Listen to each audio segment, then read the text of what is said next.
세 가지입니다.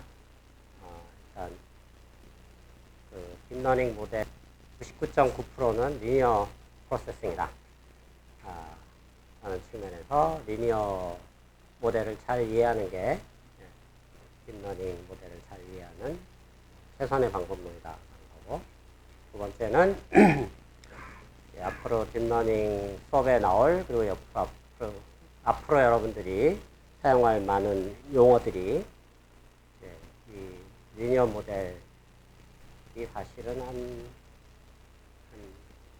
벌써 나온 지가 꽤 오래됐습니다. 한 3, 40년 이상 됐는데 이전에 다 나왔던 용어들입니다. 그때 나왔던 용어들을 어떻게 보면 그 당시에 만들어졌던 용어가 리니어 모델 기반이었기 때문에 그 용어들을 잘 이해할 수 있는 그런 기회다.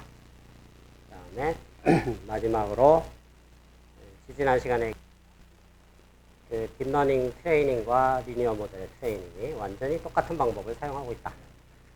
그레이디언트 디센트 방법이고 리니어 모델로 트레이닝하는 방법을 쓰는 게 훨씬 더 개념을 이해하기가 편하다라는 얘기를 했습니다. 그래서 그 트레이닝하는 방법론이 크게 두 가지 방법론이 있는데, 하나는 점차적으로 그 솔루션을 찾아 나가는 방법론, 이런 거를 보통 영어로 이터러티브 알고리즘이라고 합니다. 실제로 굉장히 여러 분야에서 실생활에 많이 쓰이고 있고요.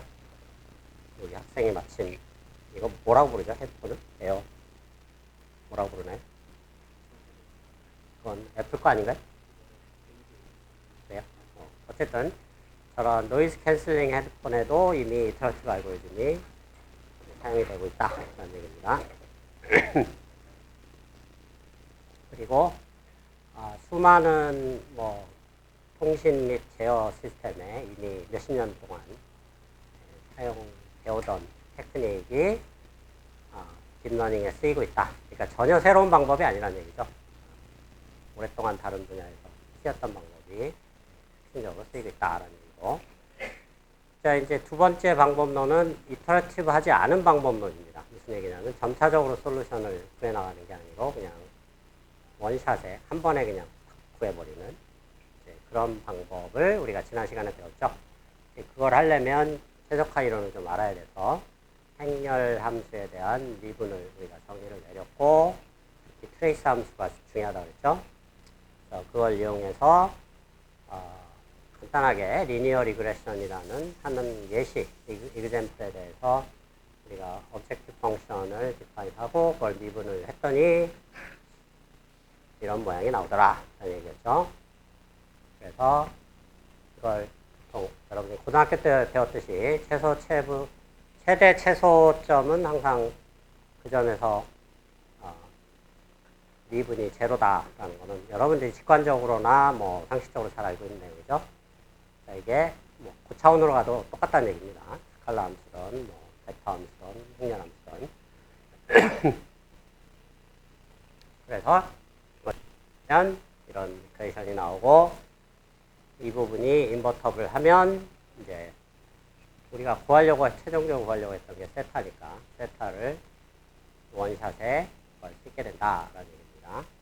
자, 그래서 이게 사실은 가장 좋은 방법입니다.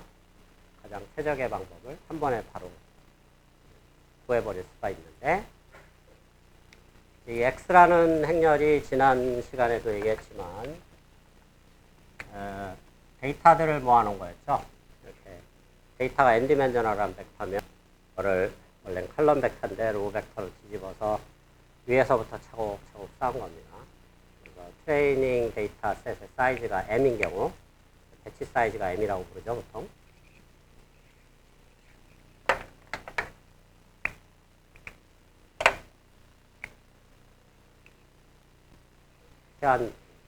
미안한데 여기랑 저쪽 불 좀 해줄래요? 네.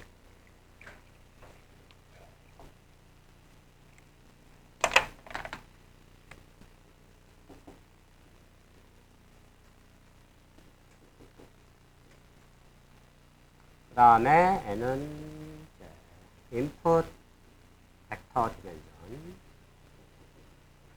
자, 그러면 x는 지난번에 define 방법에 의하면 n by n 행렬이죠. 자, 그러면 여기서 x 트랜스포즈 요 가운데 꺼주고 따로 안 되고 저쪽만 켜주세요. 자, 요 행렬은 몇 바이 몇 행렬일까요? 여기 하얀 옷 입은 학생. 자, 조는 학생들은 조심하시죠. 집중적으로 질문을 할 겁니다. 특히 저기 있는 학생. 상습적으로 졸고 있어요. 지난 시간부터. 네? 요 몇 바이 몇 행렬이죠? 여기 다 조건을 줬죠? 네? n by n이죠? 네. 자, 그래서 이게 인버터블 할 수도 있고 인버터블 하지 않을 수도 있다 그랬었죠. 그래서 그 부분은 어비어스 한 건데 m이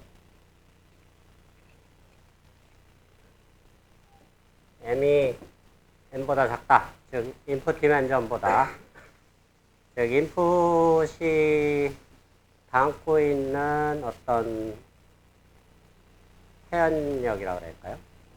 정보, 양 대비 데이터 배치 사이즈가 적은 경우죠. 자, 이런 경우는 인버터블 하지 않습니다. 이거는 당연한 얘기인데, 안 인버터블하고, 이걸 수학적으로 여러 가지 케이스들을 다 만들어낼 수 있는데, 여기는 선형대수 시간이 아니니까 자세한 얘기는 안 하겠습니다. 그리고 n이 이제 n보다 커지면 이제 인버터블 할 수도 있다. 항상 한 건 아닙니다. 할 수도 있다. 근데 굿뉴스는 n이 굉장히 커지면 약간 고등한 이런 행렬의 그런 엘레멘트들이 랜덤하게 설정이 되는 경우는 매우 높은 확률로 인버터블 하다라는 게 이미 증명이 되어 있습니다. 자, 그래서 이걸 가정한다 그러면 이 인버터블 하다라고 볼 수 있죠. 이걸 그냥 무조건 이렇게 디지브 인버스를 구하면 안 된다는 얘기를 하고 싶어서 그러는 거죠. 여기 혹시 수학과 학생 있나요? 여기? 손 들어. 없나요? 네. 자, 수학과에서는 이런 짓을 하는 걸 굉장히 싫어합니다. 무슨 얘기냐면 근거 없이 막 이렇게 다음 단계로 넘어가는 거를. 이제 공대에서는 대강 허용을 합니다. 왜냐하면 수학처럼 엄밀하게 다루지 않기 때문에.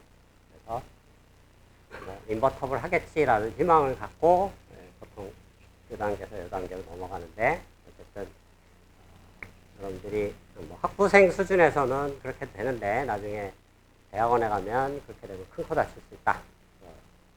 그래서 이 부분을 명확하게 구분해 줄 필요가 있습니다. 나중에 여러분들이 좀 전문적인 연구를 할 때는. 자, 그래서 이제 수학적인 뭔가 배경은 좀 얘기를 그 정도로 하고, 이제 이 시계의 용도, 의미를 한번 따져보도록 하겠습니다. 일단 이게 가장 좋은 방법이라고 했죠. 그러면 이제 여러분들한테 첫 번째 질문을 할 것은, 이게 가장 좋으면 왜 딥러닝에서 이 방법을 안 쓰느냐 라는 질문을 바로 할 수 있습니다. 왜 안 쓸까요? 여기 학생.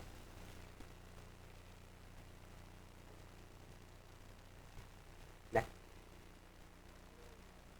예. 네. 하여튼 추측은 맞습니다. 좀 더 자세히 얘기해 볼까요?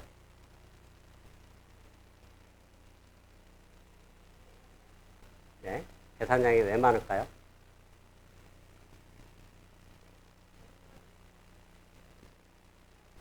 네?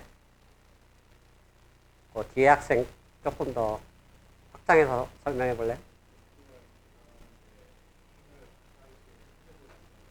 오, 거기까지 알고 있네요. 네, 좋아요. 네. 네, 계속 해보세요.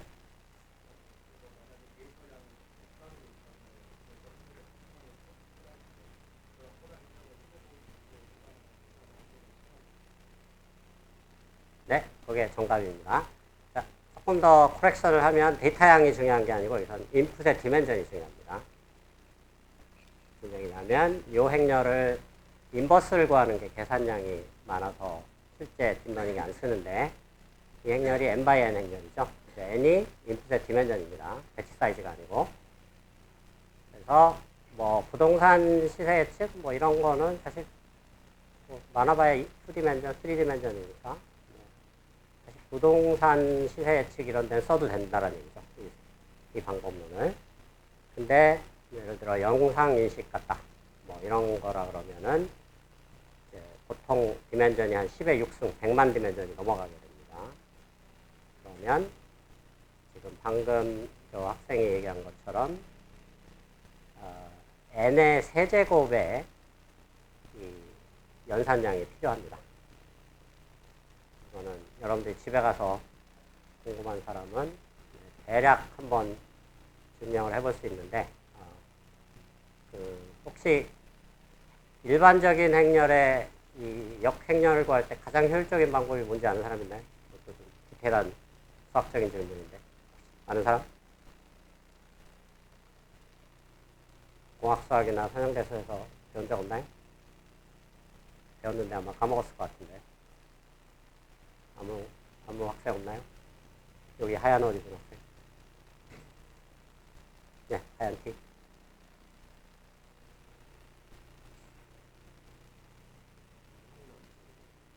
그렇게 하면 계산량이 엄청 많아집니다.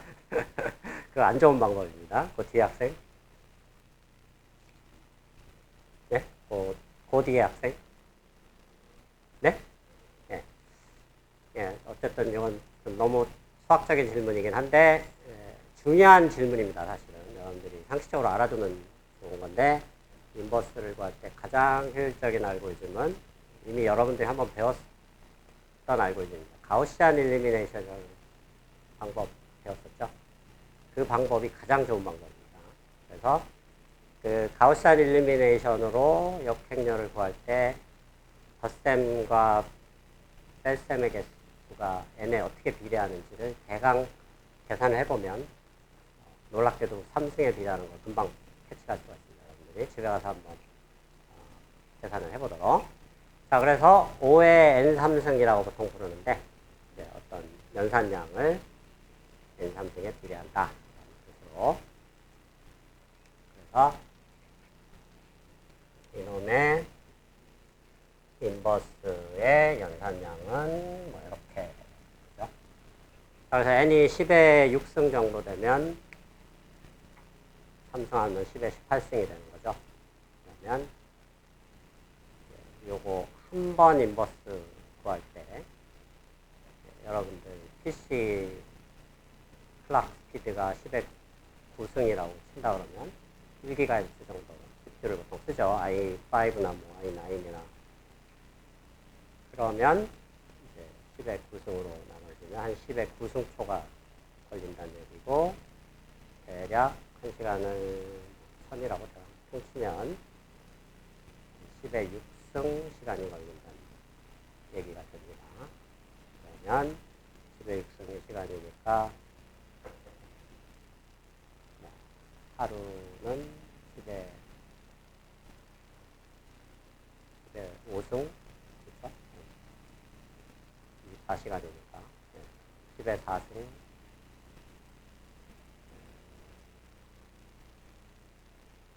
곱하기 5니까 5 곱하기 10의 4승 정도. 5만 데이, 5만 일이 걸린다는 얘기죠. 그러면 한 500, 100으로 치면은 100년 정도 걸린다는 얘기죠. 그래서 그냥 대략 감산을 했지만 이 방법이 제일 좋은 거는 알지만 기존의 CNN 같은 형태로 돌리던 영상 인식을 이 방법으로 원샷에 계산해 버리려면 거의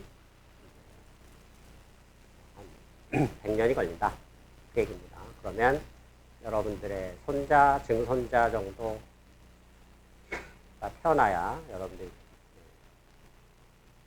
돌려놓은 컴퓨터 시뮬레이션의 결과값을 볼 수 있다는 얘기죠. 여러분들은 졸업하기 전에는 절대 결과값을 알 수가 없는. 자, 그래서 이걸 왜 이 예시를 강조하느냐. 딥러닝은 그 연산의 정확도만을 고려해서는 안 된다라는 거를 여러분들한테 얘기하기 위해서 이 예시를 강조하는 겁니다. 무슨 얘기냐면 정확도만큼 연산 속도를 높이는 것도 사실 그거보다 더 중요할 수도 있다. 정확도보다 라는 얘기를 한 겁니다. 왜냐하면 우리가 다루고 있는 데이터들의 디멘전이나 데이터의 양이 여러분들의 상상을 초월하는 수준으로 많기 때문에 그래서 기존에 여러분들이 생각했던 그런 단순한 식의 한두 건 정도 연산하는 아니면 작은 사이즈의 행렬을 연산하는 그런 상황이 아니라는 것을 여러분들이 인지를 하면 이 연산의 양을 줄이는 게 얼마큼 중요한가. 사실은 연산의 정확도보다 더 중요하다는 것을 여기서 여러분들이 무슨 얘기냐면 대강 계산하더라도 한 10초 뒤에 결과가 나오는 그런 알고리즘이 있고 정확하게 계산해서 100년이 걸리는 알고리즘이 있다. 그러면 여기 있는 학생 뭘 선택하겠어요? 그쵸? 네, 이거는 뭐 그냥 답은 정해져 있습니다. 그쵸? 답정너죠. 네. 따라서 지금 이런 방법론을 리스트 스퀘어라고 하는데 리스트 스퀘어가 정확한 건 다들 알고 있는데 100년이 걸리기 때문에 안 쓴다. 그래서 부정확하지만 빠르게 계산되는 리터러티브한 그런 그레디언트 디센트를 쓴다. 이런 관점으로 여러분들이 이해를 하면 되겠습니다. 자, 그게 이제 리스트 스퀘어라는 원샷에 관한 방법론에 대한 설명이었고 이제 그게 좋지만 안 쓰고 있다라는 거에 대한 배경 설명이었죠. 자, 그러면 좀 논의를 조금 더 발전시켜서 우리는 이제 지금까지는 모든 게 다 디터미니스틱하다고 가정을 했습니다. 그런데 디터미니스틱한 것보다는 뭔가 랜덤한 상황을 가정하는 게 훨씬 더 좀 더 바람직하다 라는 얘기를 할 수가 있습니다. 예를 들면 무슨 날씨 예측이라든가 이런 데서 예측의 오류가 단순하게 부동산 시세 예측의 단순한 그런 예측값과 실제값의 차이가 아니라 뭔가 예측 불가능한 변수들이 있다라는 거예요. 뭔가 기상 관측을 하는데 기상 관측을 지구상에 있는 모든 점들을 다 계산해서 다 측정을 해서 기상 예측을 하면 좀 정확해지겠죠. 근데 우리나라 기상청도 그렇고 외국 기상청도 그렇고 모든 데이터를 다 모을 수는 없습니다. 비용적으로도 그렇고 뭐 여러 가지 측면에서 그 말은 부정확한 정보를 가지고 와서 예측을 해야 되기 때문에 거기서 빼먹어버리는 어떤 정보들이 있다는 얘기죠. 그 빼먹어버린 정보들이 뭔지를 모르기 때문에 거기서 랜덤성이 발생한다. 그래서 우리가 다루는 데이터는 랜덤 데이터라고 부르는 게 맞다. 자, 랜덤성이 들어가기 시작하면 확률 분포로 다루는 게 훨씬 더 연산도 정확하고 알고리즘도 훨씬 더 쉽다기보다는 좀 더 효율적인 알고리즘이 유도가 될 수가 있습니다. 그래서 앞으로는 모든 이제 데이터를 이런 랜덤 데이터 또는 확률적인 관점에서 바라볼 필요가 있다. 실제로 모든 AI에서 쓰는 데이터들은 확률적으로 바라봐야만 됩니다. 그래서 약간 이제 맛보기긴 한데 일단 어떤 식으로 확률적으로 바라볼 건가를 생각을 해보면 부동산 시세 예측에서 우리가 예측값하고 실제값하고의 차이를 그냥 뭔가 주어진 에러라고만 생각을 했는데 그게 그냥 어떤 확률 변수라고 보자라는 얘기입니다. 이게 예측값이고 실제값인데 그 사이의 차이를 에플론이라고 하고 그게 에러에 해당되는 거죠. 우리가 디파인했던 이전에는 그냥 주어지는 거라고 생각을 했는데 그 관점이 아니고 아예 태생 자체가 랜덤성을 가지고 있다. 무슨 얘기냐면 태생 자체가 주사위 던지기나 똑같다. 그 에러가 플러스 1이 될지 마이너스 1이 될지 알 수가 없다는 얘기. 자, 그런 시각으로 보는 것이 훨씬 더 파워풀하고 훨씬 더 유리하다는 얘기죠.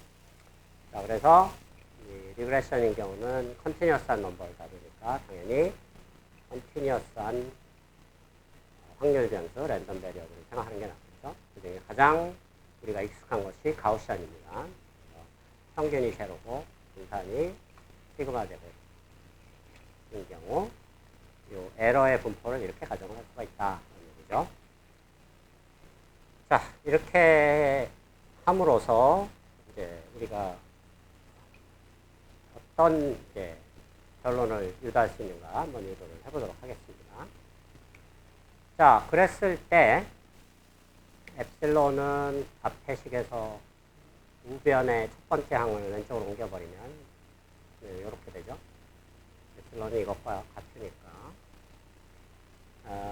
그래서 이 부분이 엡실론에 해당됩니다. 그렇죠? 그리고 방금 앞 페이지에서 엡실론이 이런 분포를 갖는다 그랬으니까 그냥 엡실론에다가 y 마이너스 베타 x를 그냥 붙여놓으면 되는 거죠. 그리고 여기는 엡실론은 이제 우리가 대체해 버렸으니까 엡실론 대신에 y하고 x를 여기다 집어넣는 거고 세타는 여기서 그냥 어떻게 보면 파라메타 unknown 파라메타 아직 안 알려진 우리가 나중에 딥러닝으로 계산해야 되는 파라메타다라고 생각하면 되겠습니다.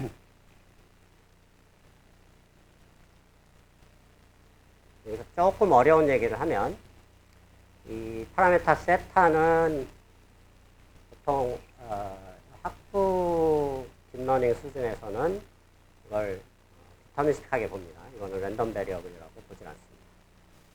그렇게 되면 다음 페이지에 얘기하는 어떤 원리가 튀어나오고 이런 방법론을 보통 프리퀀티스트 어프로치라고 합니다. 이거는 통계학에서 온 용어인데 파라메타 세타를 디터미스틱하게 보는 시각. 그래서 프리퀀티스트 어프로치다라고 보는데 여러분들 이제 대학원에 가면 이 세타를 랜덤 베리어블로 보는 시각으로 확장을 할 수 있습니다. 더 제너럴하고 더 파워풀한 테크닉이 되겠죠. 이런 방법론을 베이지안 어프로치 또는 MAP 방법론이라고 보통 부릅니다. 잠깐 언급은 할 텐데 나중에 조금 어려운 내용이라 이건 여러분들이 대학원에서 배워보기 바랍니다. 그래서 일단 이 과목에서는 세타는 디터미스틱하다.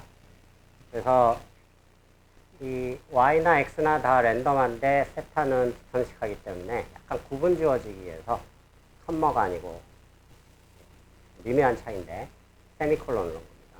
그래서 이게 컴마가 들어가느냐 세미콜론이 들어가느냐가 사실은 의미상 굉장히 다른 겁니다. 컴마가 들어가면 세타를 랜덤 베리어블로 보겠다는 얘기고 세미콜론이 들어가면 그거는 랜덤 베리어블이 아니고 그냥 모르지만 상수다 라고 가정한다 라는 얘기죠. 파라메타라는 건 상수를 얘기하는 거니까 보는 시각이 완전히 다른 거죠. 그래서 여러분들 대학원에서는 세미콜론이 아니고 컴마인 이런 상황도 나중에 다음 챕터에서 한 번 더 다루게 됩니다. 잠깐 언급할 테니까 그때 하도록 하겠습니다.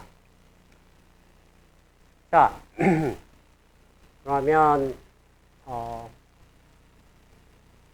이 장을 배우는 또 다른 중요한 목적이 여기서 하나 나오는데, 모든 머신러닝의 가장 중요한 기본 원리를 여기서 배워요. 그게 뭐냐? 나중에 다음 페이지에 나오겠지만 maximum likelihood라는 원리입니다. 영어로 maximum likelihood principle라고 부르죠.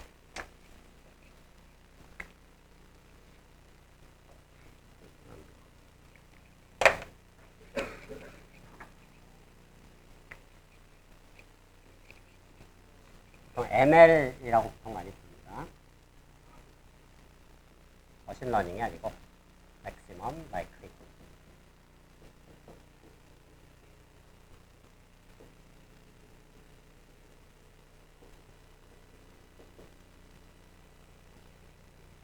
자, 이걸 일부러 칠판에 쓰는 이유는 이 장에서 이 단어가 제일 중요하다. 다른 거는 다 여러분들이 까먹어도 되는데 이거 하나만 오늘 이해를 하고 배우면 이 장은 다 배운 거 나왔습니다. 이게 전부란 얘기죠. 맥시멈 라이클리후드를 설명하기 위해서 우리가 이 장을 배운다라고 보면 되겠습니다. 자, 이게 왜 중요하냐 좀 배경 설명을 하면 현재 쓰이고 있는 앞으로도 쓰일 모든 AI 기술들은 99.99% 다 맥시멈 라이클리후드 프린시플을 내 근거를 두고 있습니다. 모든 현대적으로 개발된 챗GPT며 뭐 모든 생성형 AI며 모든 기법들이 기본적인 방법론은 확률적으로 바라보는 시각으로 봤을 때 맥시멈 라이클리후드 원리라는 걸 이용해서 다 알고리즘이 설계가 돼 있다. 다르게 얘기하면 이 맥시멈 라이클리후드가 기본 원리이기 때문에 여기서부터 모든 알고리즘들이 다 유도가 된다는 거죠. 따라서 AI 또는 딥러닝을 한마디로 요약하라 그러면 맥시멈 라이클리후드 프린서플에 기반된 알고리즘을 설계하는 분야다 라고 생각해도 사실 무리가 아닙니다. 거의 정확한 표현입니다. 자, 그만큼 중요하다는 얘기죠. 그래서 여러분들이 중간고사 전까지 배우는 내용 중에 오늘 배우는 이 원리가 가장 중요한 원리입니다. 자, 그러면 저 원리가 어떤 원리인지 조금 더 구체적으로 설명을 해보도록 하겠습니다. 우리가 확률 이론적으로 시작을 했으니까 일단 이 용어를 좀 뭔가 해석을 해봐야겠죠. maximum likelihood다. 말을 그대로 직역을 하면 likelihood라는 거를 최대화시키는 원리다. 이런 얘기입니다. 자, 최대화한다라는 거는 우리가 이해할 수 있고, 그럼 likelihood가 뭔가만 알면 되겠죠. likelihood는 어려운 단어인데 사실 그냥 통계학에서 온 단어인데 실상은 굉장히 우리가 쉽게 이해할 수 있는, 우리가 이미 알고 있는 개념입니다. likelihood는 뭐냐? 방금 우리가 설계한 저 확률입니다. 방금 전 페이지에서 이런 확률을 구했죠. 기본적으로 조건부 확률이죠. 인풋이 주어졌을 때 아웃풋에 대한 확률, 아웃풋의 조건부 확률이죠. 그렇죠? 그래서 지난번 1장에서 여러분들이 기억나는지 모르겠지만 1장에서 한번 이 조건부 확률이 나온 적이 있었죠. 어디서 나왔는지 기억나는 사람 있나요? 여기 하얀 튀구나.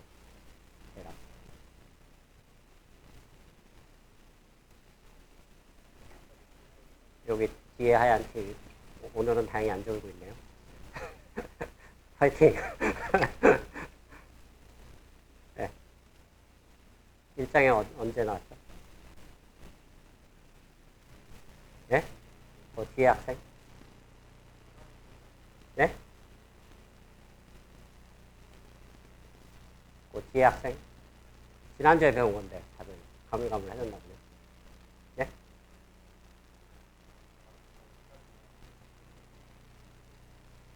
크게? 그런 용어는 쓴 적이 없는데? 그 뒤에 학생? 그거의 반대가 뭐였죠?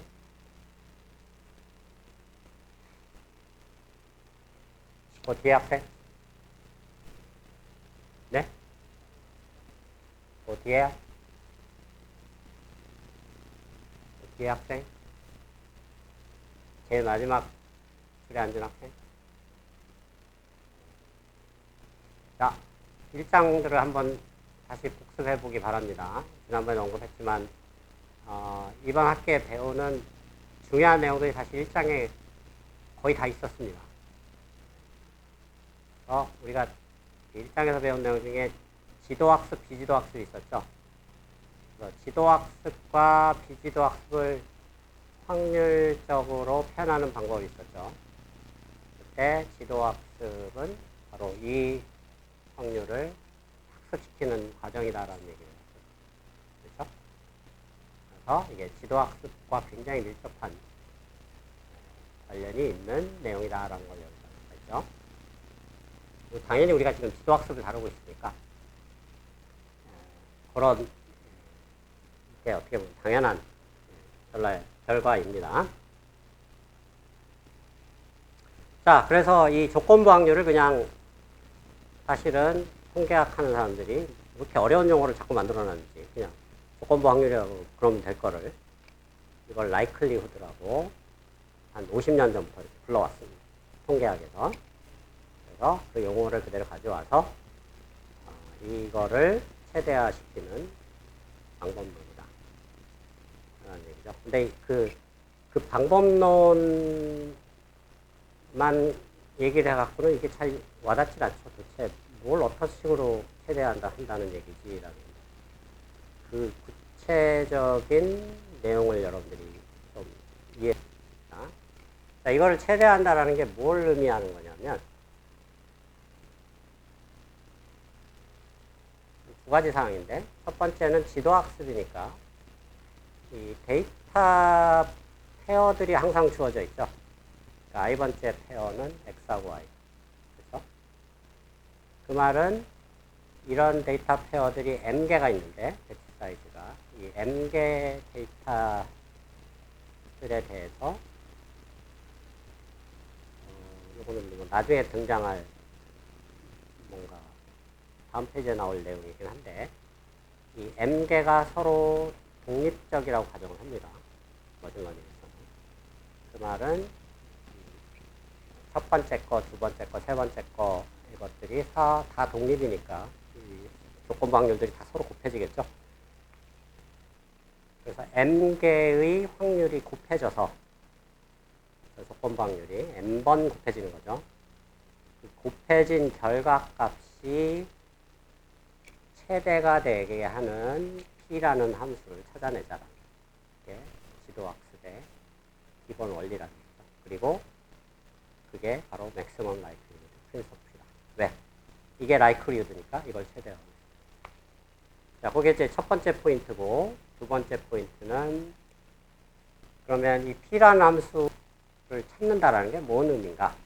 그냥 아무 제한 조건이 없는 모든 가능한 함수 중에 하나를 찾는다는 뜻인지 아니면 다른 의미인지 후자에 가깝습니다. 무슨 얘기냐면 아무 제한이 없는 모든 함수를 찾는 게 아니고 세타라는 이 값이 가질 수 있는 범위 내에서 표현 가능한 p라는 함수 중에 가장 좋은 p라는 함수를 찾아내겠다. 즉 결국은 뒤집어서 얘기하면 p를 찾는다는 얘기는 이 세타를 찾는다는 것과 같다라는 얘기입니다. 세타가 정해지면 p가 정해지는 거니까. 자, 여기서는 세타가 이거죠. 자, 세타가 정해져 버리면 yx들은 이미 다 데이터셋으로 주어진 거죠. 그리고 시그마도 여기서는 그냥 상수라고 주어진 거라고 하죠. 그러면 여기서 unknown 밸류가 아무것도 없어져요. 즉 무슨 얘기냐면 이 확률이 정확하게 계산이 된다는 얘기죠. 그렇죠? 따라서 세타를 결정한다는 것은 이 함수를 결정하는 것과 같다. 즉 함수를 찾는 것은 세타를 찾는 것과 같다. 라고 얘기를 할 수가 있습니다.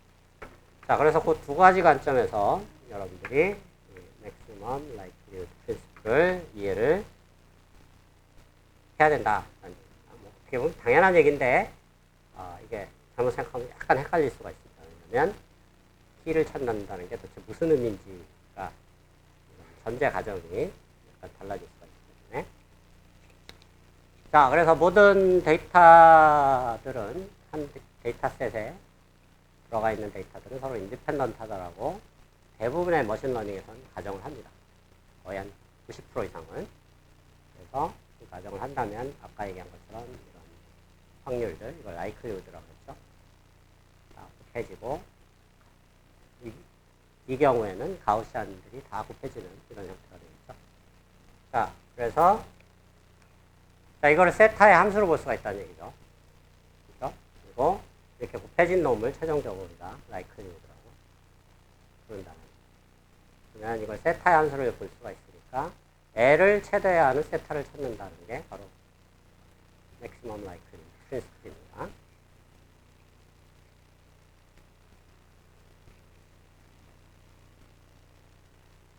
자, 근데 이 식이 좀 지저분하죠. 곱하고 뭐 엑스포넨셜이 들어가 있고 뭐 복잡합니다. 근데 하나 뭐라 그럴까요? 쓸만한 트릭이 여기서 뭐냐면 여러분들이 이건 집에 가서 한번 생각해 보기 바랍니다. 어떤 함수 L을 최대화하는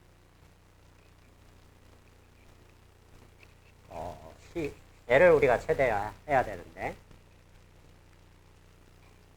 이 바깥에다가 합성함수로 또 다른 함수를 하나 취해서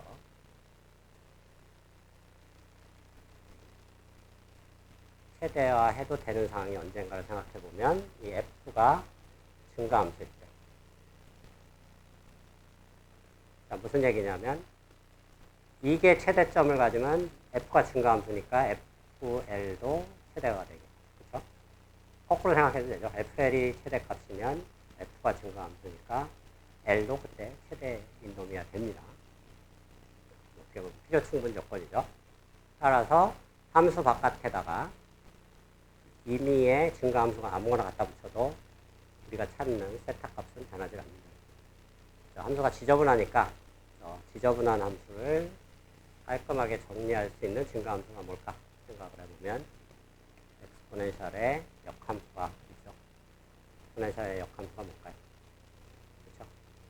바깥에다가 로그 함수를 하나 취해버리면 재미난 일이 벌어진다는 얘기죠.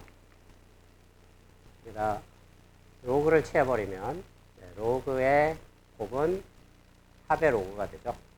이렇게 되고 상수항 튀어나가고 로그하고 지수함수 서로 캔슬돼서 역함수 관계니까 이런 모양이 이렇게 된다. 근데 앞에 있는 상수는 우리가 시그마를 상수라고 가정을 했기 때문에 이건 최대 최소에 전혀 영향을 미치지 않습니다. 그래서 첫 번째 항은 무시하면 되고 시그마도 무시하면 되고 이 앞에 마이너스 사인 있죠. 우리는 이걸 최대화해야 되는데 이게 마이너스가 있으니까 두 번째 항은 어떻게 해야 되죠? 네? 이 바깥을 최대화해야 되는데 여기 마이너스가 있으면 두 번째 항은 최소화해야겠죠? 네. 그래서 이거는 최소화를 해야 된다. 자, 그러면 이제 maximum likelihood principle이 왜 중요한지가 여기서 바로 보이죠? 이걸 최소화한다라는 게 뭐냐? 우리가 지난 시간에 여러 과정에서 정의를 내렸던 목적함수. 에러의 절대값은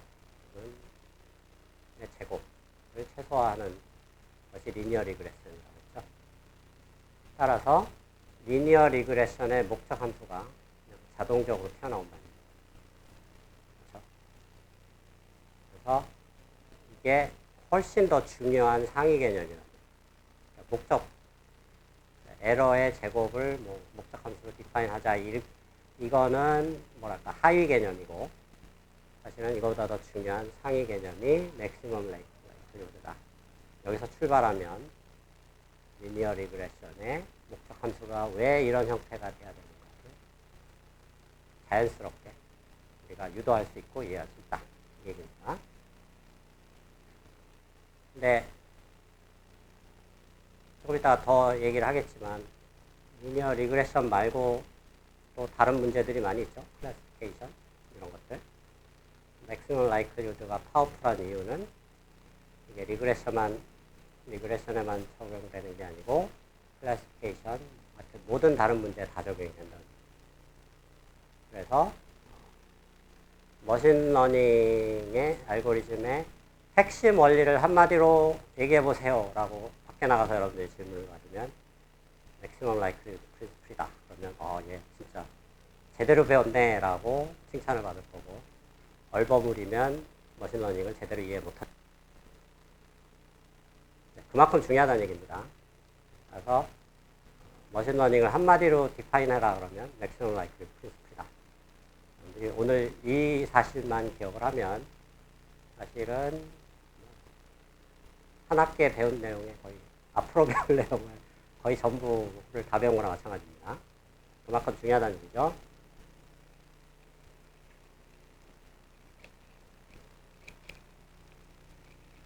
자, 그래서 요약을 하자면 우리가 맥시멈 라이클리후드 프린시플로 출발을 하면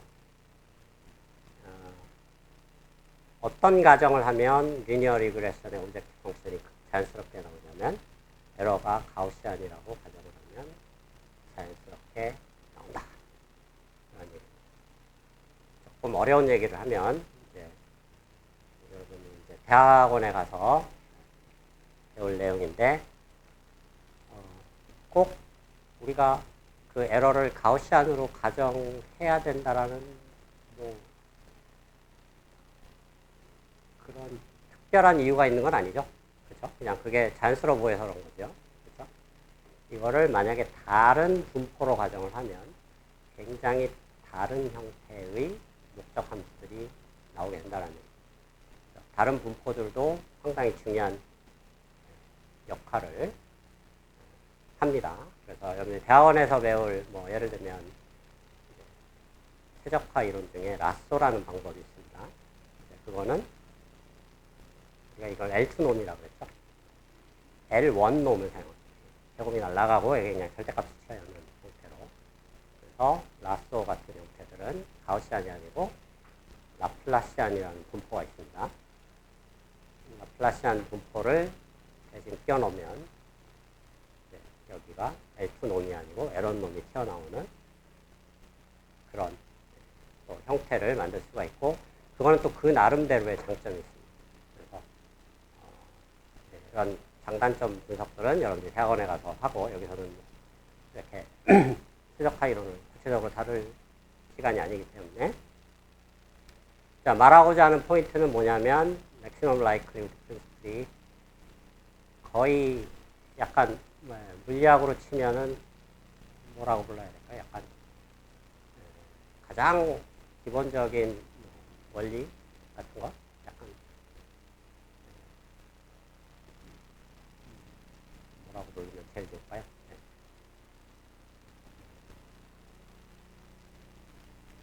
물리학으로 치면 거의 한번 상대성 원리 정도 되지 않을까요? 네. 그래서 그냥 모든 거를 다 설명할 수 있는 그런 원리다 라고 보면 됩니다.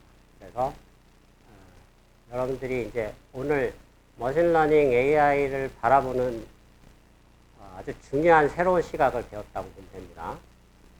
앞으로 배우는 모든 알고리즘들을 여러분들이 맥시멈 라이클리후드 관점에서 바라보면 훨씬 더 쉽게 이해할 수 있고 새로운 아이디어를 얼마든지 만들 수가 있고 방금 말한 것처럼 분포 자체를 바꾸면서 굉장히 새로운 알고리즘들을 개발할 수 있는 여지를 줄 수 있다. 자, 그런 면에서 이게 굉장히 중요하다는 얘기입니다.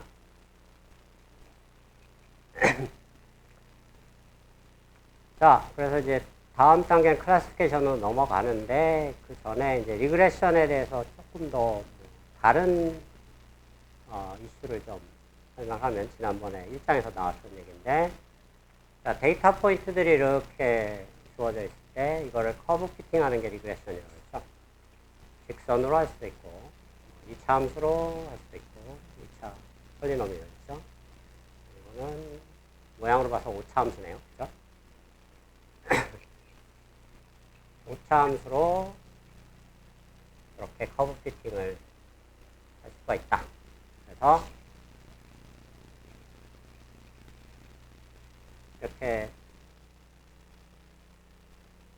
좀 너무 간단한 커브로 사용하는 경우, 이런 경우를 언더피팅, 너무 복잡한 커브를 사용하는 것을 오버피팅입니다. 적당한 2차식 정도가 이 정도 데이터의 복잡도에는 유리하다. 근데 항상 2차가 좋다는 의미로 얘기하는 게 아닙니다. 그 주어진 데이터셋에 적절한 그런 차수가 있다라는 얘기죠. 폴리노미얼로 어프락시메이션을 할 때. 그래서 이 이슈는 우리가 5장이나 6장에서 조금 더 이론적으로 자세하게 다룰 이슈입니다. 네, 여기서 하나 이제 추가적으로 얘기를 할 거는 2차 함수로 했을 때는 약간의 에러가 있죠. 5차 함수로 했을 경우는 에러가 사실 거의 없습니다. 무슨 얘기냐면 5차 방식은 개수가 몇 개가 있을까요? 네? 네? 6개죠? 여기 데이터 포인트 몇 개 있네. 키워보세요. 자, 그러면 데이터 포인트가 하나의 방정식을 만들어주니까 그 개수가 완벽하게 구해질까요? 안 구해질까요?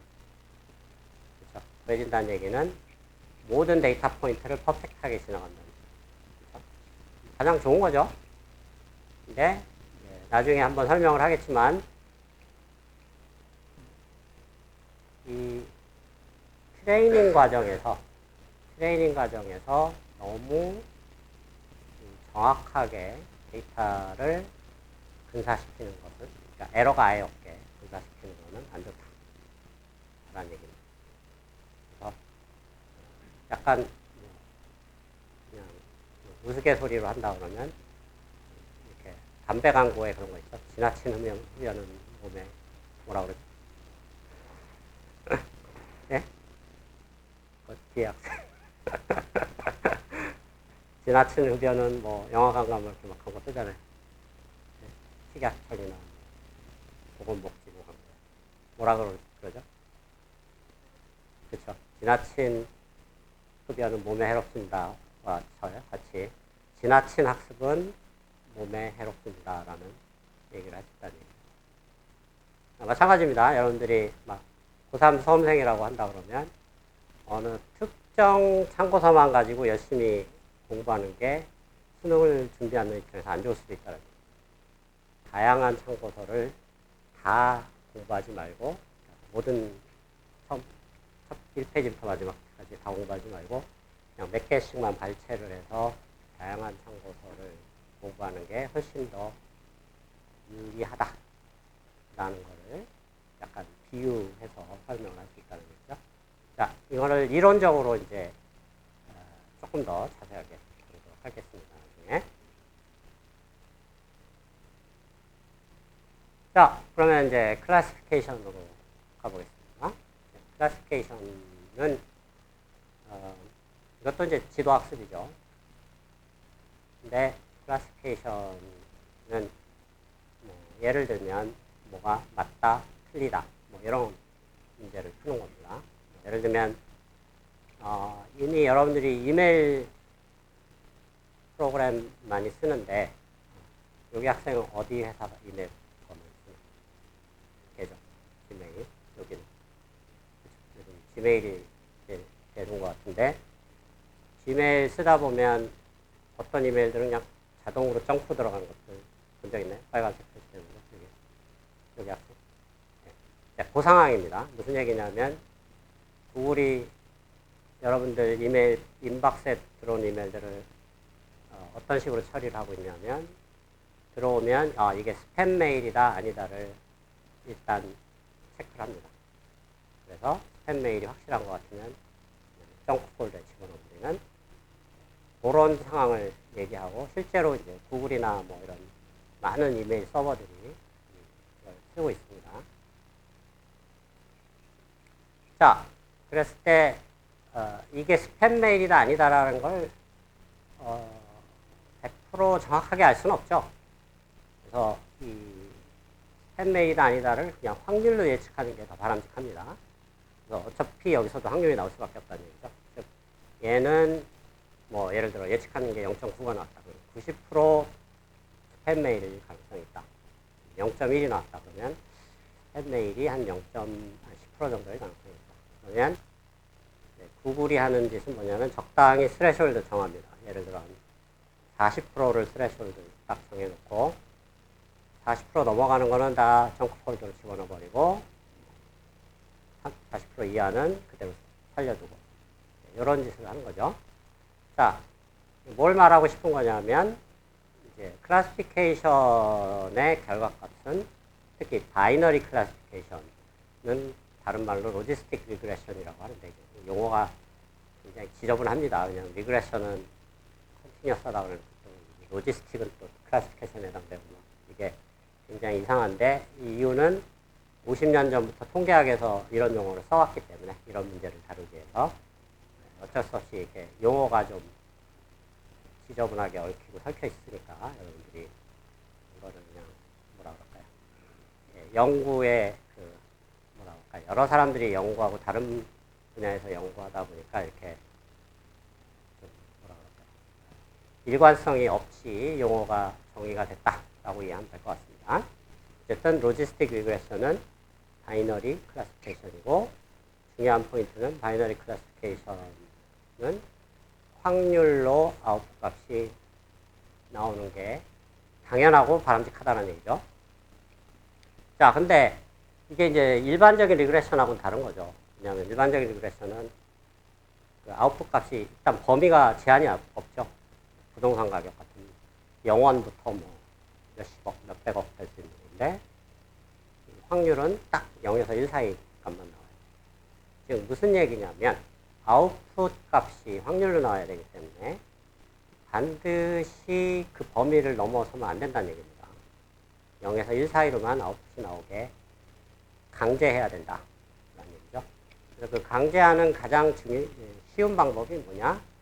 우리는 지금 리니어 모델을 다루고 있으니까 이건 일종의 넌리니어 모델이 되는 건데 리니어 모델의 최종 값에다가 한번 그 값을 이렇게 0에서 1 사이로 매핑해주는 넌리니어 펑션을 하나 안 넣을 수가 없다는 얘기예요. 생각을 해보면 그냥 리니어 모델만 써서는 죽었다 깨나도 0에서 1 사이로 값을 제한시킬 수가 없습니다. 여러분들이 한번 집에 가서 생각을 해보기 바랍니다. 근데 마지막 단계 아웃풋에 스칼라 값에다가 넌리니어한 이런 모양의 함수 모양은 이렇게 생긴 거죠. 여기가 원점이고 원점이 이렇게 2분의 1이고 큰 양수값이면 1이고 큰 음수값이면 0인 이런 함수가 됩니다. 이 함수를 그려보면 자, 이런 함수를 우리가 1장에서도 잠깐 언급했지만 시그모이드라는 함수라고 부릅니다. 두 가지 태생 배경이 있는데 하나는 생물학적인 태생 배경, 바이올로지컬한 뉴런에서 어떤 시냅스로부터 다른 뉴런으로부터 받은 신호를 다 결합해서 이 신호를 증폭할지 아니면 무시할지를 결정해줘서 다음 단계로 보내줍니다. 생물학적인 뉴런이. 그때 그걸 모델링 해보면 대략 이런 어떤 매핑을 해준다라고. 무슨 얘기냐면 음수값은 2분의 1 미트 값으로 줄여버리고 양수값은 2분의 1보다는 좀 높은 값으로 보내주는 그런 역할을 한다라는 게 첫 번째 탄생 배경이고 두 번째 탄생 배경은 아마 이제 다음 시간에 배울 내용인데, 이 리니어 모델을 좀 체계적으로 이론화시킨 이론이 있습니다. GLM이라는 이론이 있는데, 그 이론을 이용하면 로지스틱 펑션이 또 놀랍게도 자연스럽게 유도가 됩니다.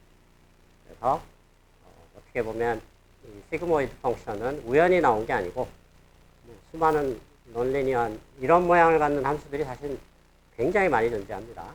여러분들 고등학교 때 배웠던 무슨 탄젠트 H 펑션 이런 것들도 사실 이런 모양인데, 수많은 함수들 중에 왜 해필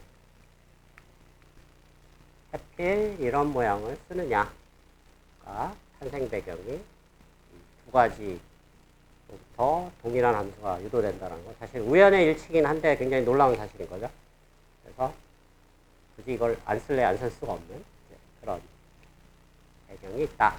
그래서 요 Z에 해당하는 부분을 기존의 리니어 모델의 최종적인 아웃풋, 리니어 모델이 이렇게 내적으로 표시된다고 했었죠. 그래서 그 리니어 모델의 아웃풋을 집어넣고 리니어 모델의 최종 아웃풋을 이 시그모이드 펑션으로 매핑시키는 게 이제 이 바이너리 클래시피케이션 문제의 가장 중요한 차이점이다. 리그레션 문제와 여러분들이 그렇게 이해를 하면 되겠습니다. 어떻게 보면 이 G라는 펑션이 들어가기 때문에 사실은 엄밀하게 얘기하면 이건 넌리니어한 모델이죠. 왜냐하면 G 저 펑션 자체가 넌리니어하니까. 근데 그냥 편의상 이것도 리니어하다고 우리가 가정을 합니다. 어떻게 보면 이게 딥러닝의 시초 같은 역할을 또 하고 있습니다. 일장에서 배웠던 딥러닝 역사 중에 보면 1958년도에 최초의 인공신경망 형태 퍼셉트론이라는 게 제안이 됐는데, 그게 딱 이런 모양. 그때는 그냥 별 생각 없이 이 펑션을 썼는데 알고 보니까 이게 신의 한 수였다. 뭐 이런 얘기입니다.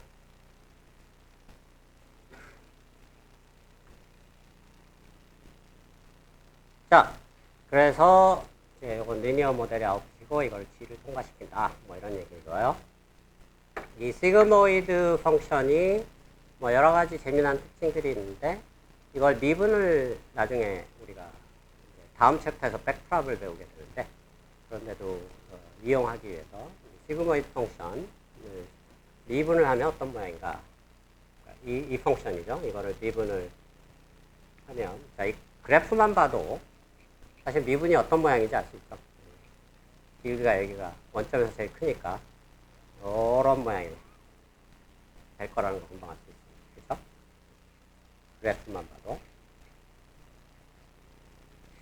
실제로 미분해보면, 쭉 해보면 재미난 사실은 시그모이드 곱하기 1 마이너스 시그모이드 형태가 되는 거를 금방 알 수 있습니다. 이렇게 피크가 하나 있는 이런 함수 모양이라고 그랬는데, 저도 그럴 수밖에 없는 게, 음수일 땐 이게 제로가 되고 아주 큰 양수일 땐 이게가 제로가 되니까, 아주 음수이거나 아주 양수이면 둘 중에 한 놈이 반드시 제로가 되니까 바깥쪽은 제로고 원점 근처만 어떤 함수값을 갖는다라는 거를 이 함수 모양으로 금방 알 수가 있습니다. 심심한 사람들은 집에 가서 한번 유도해보도록, 암산으로도 되겠지만. 자, 여전히 그럼 이제 클래시피케이션도 아까 이 챕터에서 가장 중요한 원리가 뭐라 그랬죠? 여기 하얀 이 학생. 그쵸. Maximum Likelihood Principle 관점에서 한번 바라보자 라는 얘기입니다. 그러려면 likelihood는 여기서 conditional probability, 즉 p, y given x 라고 얘기했죠. 그러면 클래시피케이션 문제에서 그 컨디셔널 프로버티가 뭔가 한번 생각을 해보자는 얘기죠. 네, 아주 재미난 사실은 여기서 y는 컨티뉴어스 하지가 않습니다. 그라운드 트루스는. 그러니까 스팸 메일이냐 아니냐 둘 중에 하나라는 얘기죠. 스팸 메일도 될 수 이기도 하고 스팸 메일이 아니기도 하고, 이런 상황은 그라운드 트루스에 없다라는 얘기입니다. 레이블에는. 그러니까 트레이닝 데이터를 만들 때는 사람이 태깅을 해주는데 얘는 확실히 스팸 메일이다. 얘는 확실히 스팸 메일이 아니다라고만 표현을 한다는 얘기죠. 그래서 ground truth를 말합니다. y라는 우리가 베리어블을 쓸 때는. 즉 y는 디스크리트하고 바이너리한 거다. 0하고 1. 그래서 컨디셔널 프로바빌리티가 여기서는 뭐 당연한 얘기지만 PDF 형태가 아니고 약간 TMF 형태. 디스크리트한 확률로 나와야 된다. 즉 y가 1일 때 확률, y가 0일 때. 그리고 x 조건으로 다 들어가야 되고. 그래서 근데 바이너리 클래시피케이션의 재미난 특징은 뭐냐면 1일 확률하고 0일 확률을 동시에 다 뽑을 필요가 없다. 이건 당연한 얘기죠. 왜냐하면 여러분들이 확률의 기본 원리를 생각하면 여기 첫 번째 줄 학생 모든 확률의 합은 어떻게 돼야 되죠? 그렇죠? 그러면 1이 될 확률, 0이 될 확률을 다 계산할 필요가 있을까요? 아니면 어떻게 하면 될까요? 네? 그렇죠. 1이 될 확률만 계산하고 0이 될 확률은 그거에 그냥 보통 뭐라고 그러죠? 컴플리멘트라고 하는데 영어로 한국말로는 보수라고 해야 되나? 어쨌든 컴플리멘트로 1 마이너스 그냥 1이 될 확률을 하면 되는 거죠. 따라서 0이 될 확률은 계산할 필요조차 없다는 얘기입니다. 이게 그 얘기입니다. 즉 우리가 어떤 리니어 모델을 만드는데 아까 사실 정확하게 보면 리니어 모델에다가 G라는 시그모이드 펑션을 씌운 겁니다. 이 H가. 그 첫 번째 줄만 계산하면 된다는 얘기죠. 그리고 반대되는 상황의 확률은 그거의 1 마이너스 결과값. 따라서 이 두 번째는 계산할 필요가 없다. 그 얘기입니다.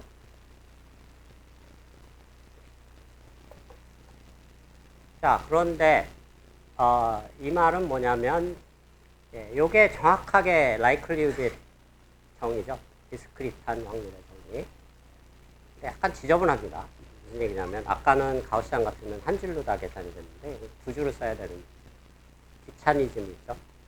이 귀차니즘을 해결하기 위해서 이걸 한 줄로 표현할 수 있는 방법이 없을까 생각해 보는 게 기발한 방법이 뭐냐면 y가 1 아니면 0이라는 데 참관을 하면 됩니다. 그래서 이 두 줄을 한 줄로 이렇게 표현할 수가 있다. 무슨 얘기냐면 y가 1일 때는 요 항만 살아남고 첫 번째 항만 y가 0일 때는 요 항만 살아남고 그러니까 둘 중에 하나만 선택이 되게 이런 식으로 표현이 가능하겠죠. 자, 따라서 이거 그냥 별거 아닌 트릭입니다. 뭐 당연한 얘기고 뭐 대단한 것도 아니고 근데 이게 편한 이유는 likelihood를 한 줄로 표현이 가능하니까 나중에 이제 로그를 취하는 거 likelihood의 로그를 취한 거를 보통 log likelihood라고 합니다. 그런 걸 계산할 때 훨씬 더 간편하게 해서 안 그러면 이걸 항상 두 줄로 가지고 가야 되는 귀차니즘이 있다라는 얘기입니다. 자, 그래서 likelihood는 바이너리 클래시피케이션의 경우는 이렇게 표현이 가능하다라는 얘기입니다. 자, 그러면 이제 likelihood가 계산됐으니까 데이터셋이 있겠죠. 데이터셋이 n개의 샘플로 이루어지면 독립이라고 가정하면 이게 다 곱해진 거고 뭐 이런 모양으로 다 곱해진 거죠. 아까하고 동일한 트릭을 씁니다. 증가함수인 로그 함수를 하나 여기서 갖다 붙여버리면 함수가 좀 간편해집니다. 이런 모양으로. 그렇죠? 그래서 뭘 주장하는 거냐? 우리가 maximum likelihood가 기본 원리라고 그랬죠. 이거를 최대화시키는 h라는 함수의 세타가 이미 내포가 되어 있습니다. 세타를 찾아보자라는 이거를 최대화시키죠. 앞에 여기다 마이너스를 붙이면 이걸 최소화시키면 되는 거죠. 전체를 반대로 가야 되니까. 이게 마이너스를 붙이는 순간 여러분들이 한 번씩은 들어봤을 용어인 크로스 엔트로피라는 식이 됩니다. 이게 엔트로피라는 정의에 뭐 약간 이런 것들 앞에 붙는. 그래서 뭐 당연하면서도 놀라운 사실은 maximum likelihood principle을 이용하면 크로스 엔트로피의 정리가 자연스럽게 유도가 된다. 라는 당연하고도 놀라운 사실이다라는 얘기죠.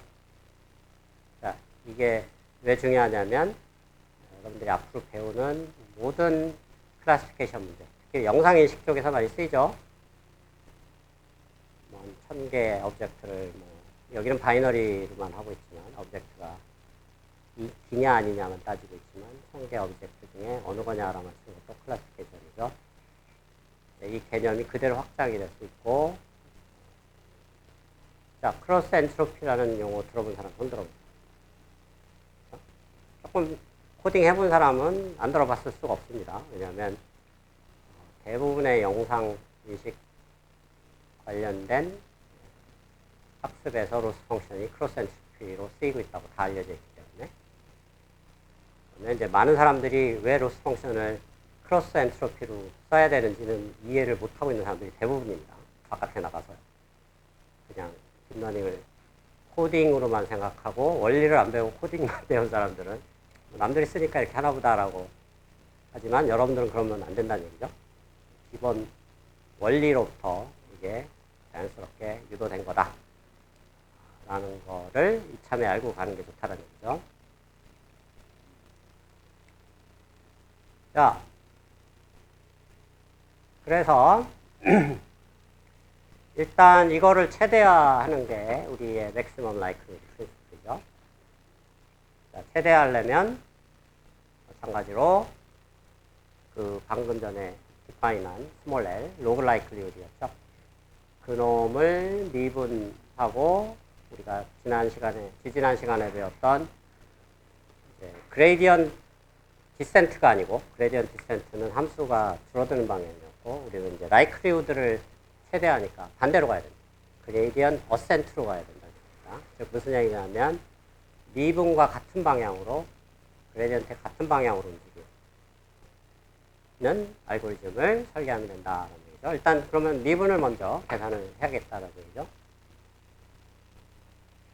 미분을 계산을 해보면 앞에 이게 로그 함수가 있으니까 여기 로그 x를 미분하면 어떻게 되죠?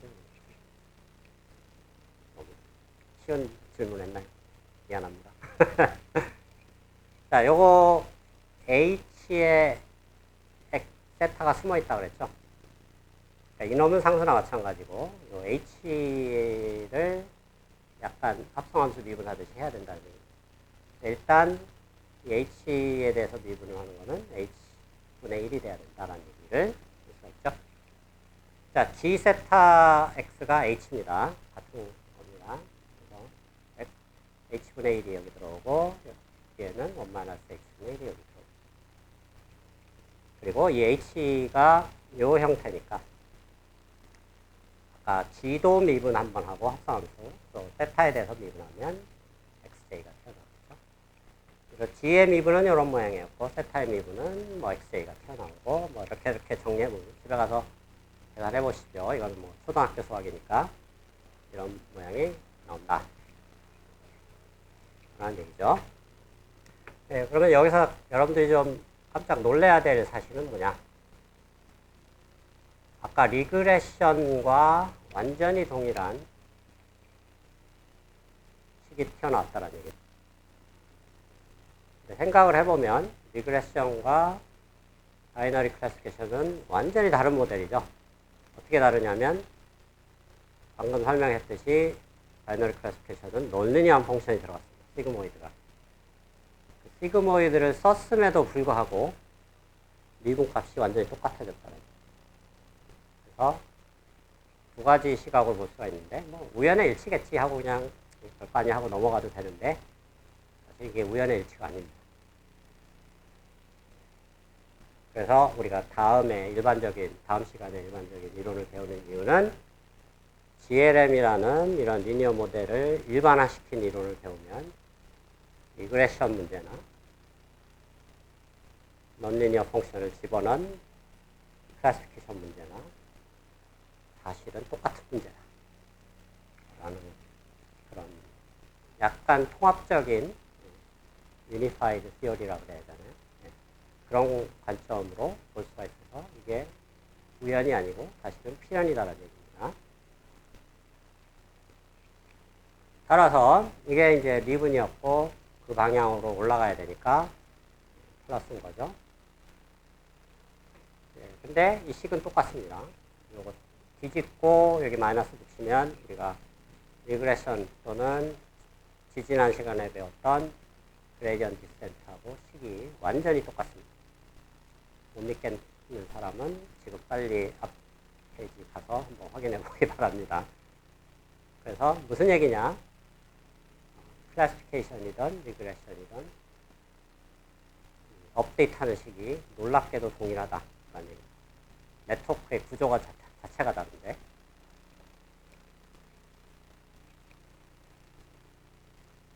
자, 여기까지가 이제 어떻게 보면 오늘 배우는 가장 중요한 내용인 maximum likely principle, maximum likelihood principle를 이해하고 그거를 두 가지 문제에 응용한 사례라고 보면 되겠습니다. 클래시피케이션과 리그레션을.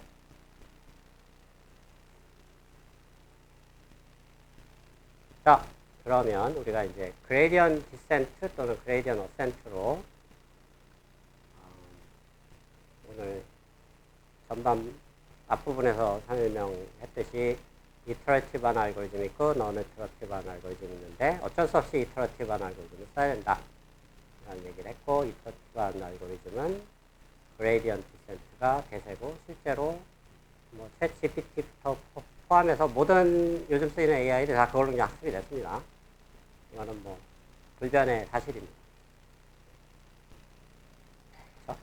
그래서 오늘 2장에서 배운 게 사실은 모든 지금 상용화돼서 성공한 모든 AI들이 다 오늘 2장에서 배운 내용으로 학습이 됐다는 얘기입니다. 자, 그러면 이제 여기는 이제 학교니까 학술적인 입장에서 그러면 이터레이티브 알고리즘에서 그레디언트 디센트가 과연 최선이냐? 라는 질문을 던질 수 있겠죠.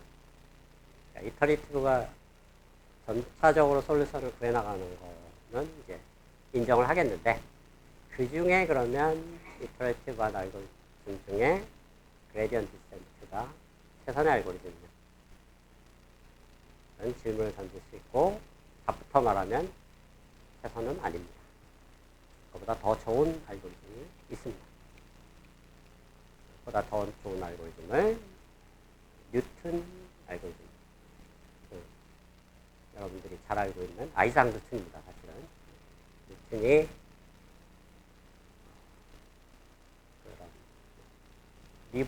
미적분 처음 만들었죠. 그 직후에 이제 미적분 원리를 가지고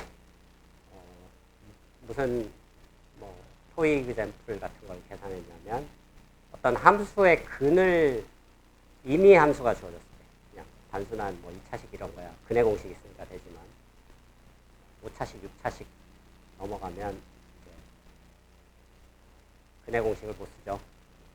일일이 이제 손으로 계산해야 됩니다. 그 근을 찾는 방법 중에 가장 효율적인 방법이 뭘까 생각하다가 뉴튼이 만든 방법. 그러니까 역사가 꽤 됐죠. 딥러닝은 사실은 어떻게 보면 오랫동안 쌓여온 수학과 과학의 그런 지식들이 인용되고 있는 분야다라고 보면 되겠죠. 그래서 그 방법론이 되겠고, 구체적인 아이디어는 간단하게 설명을 할 수 있는데 시간이 다 됐으니까 다음 시간에 조금 더 직관적인 설명을 하도록 하겠습니다. 자, 그리고 오늘부터 아마 숙제가 나갈 거니까 숙제는 잘 풀어보기 바랍니다.